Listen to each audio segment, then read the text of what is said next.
Ele tem prazer. Por isso que eu mostrei aqui, não há fé sem evidências. Não há fé sem resultado. Se você diz que é um homem de fé e não tem fé nem para contribuir, vamos dar um exemplo aqui. Vamos lá. Isso aqui é uma dimensão espiritual. A pergunta é, por que Abraão dizimou? Quando Abraão voltou, que ele deu o dízimo, nós já falamos aqui, ele deu o dízimo porque ele reconheceu que quem deu aquela vitória foi Deus, não é isso? Você depois pode ler aí. Agora observem, quando Jacó foi à viagem, voltou e deu o dízimo, quem foi que falou com ele em sonho? Foi Deus, não foi isso?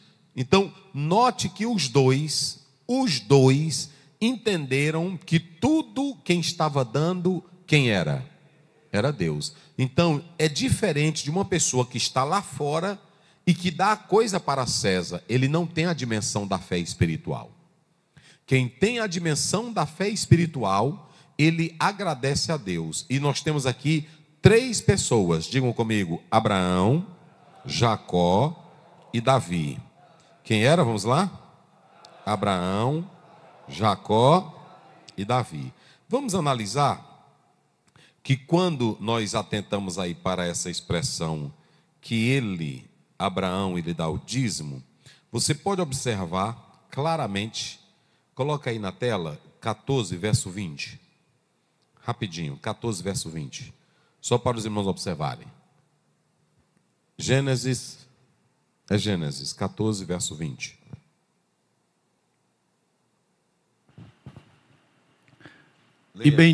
E bendito seja o Deus Altíssimo, que entregou os teus inimigos nas tuas mãos.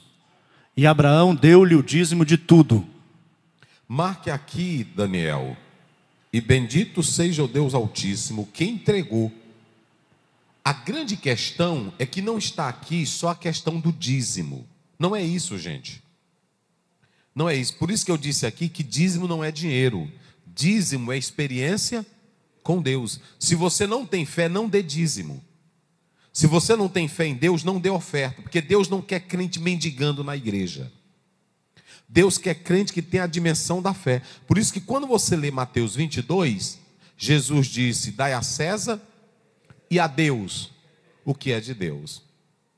Agora vocês querem ver vocês querem ver um caso do que é de Deus? Vocês querem ver um caso? Vamos analisar, antes de atentar para isso aí.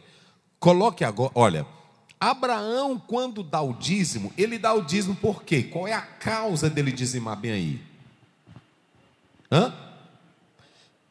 Não. Qual foi a causa dele dizimar aí? Gratidão. Gratidão, pastor Nélio. Ou seja, dízimo não é no sentido de obrigar alguém. Mas o dízimo é o quê? É uma gratidão.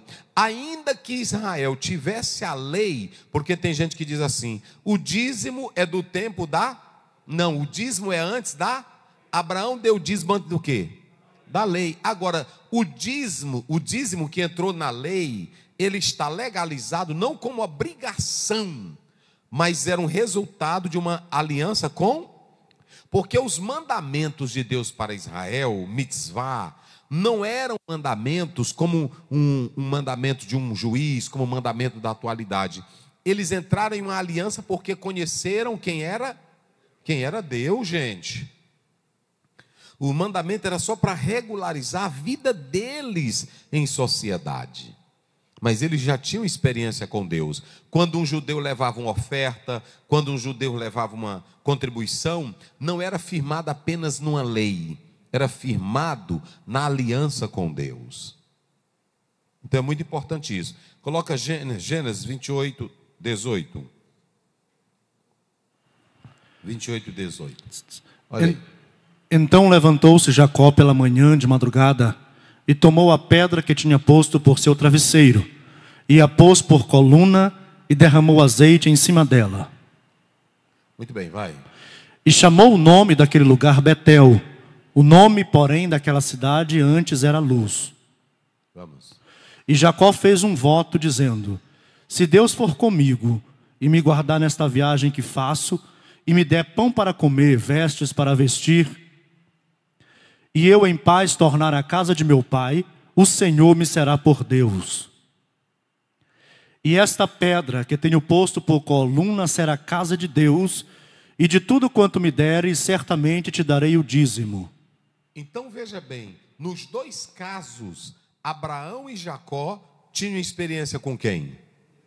Vamos lá, tinha experiência com quem? Então, quando um crente vem para dizimar e ofertar, o pastor não pode obrigar ninguém a dizimar e nem a ofertar. Ele tem que ensinar sobre a bênção do ofertar e do que mais? E do dizimar. Porque dízimo e oferta é experiência com quem? Com Deus. Olhe para cá. Dízimo e oferta não envolve questão de pobreza. Não envolve questão de pobreza ou riqueza. Vocês sabiam dessa?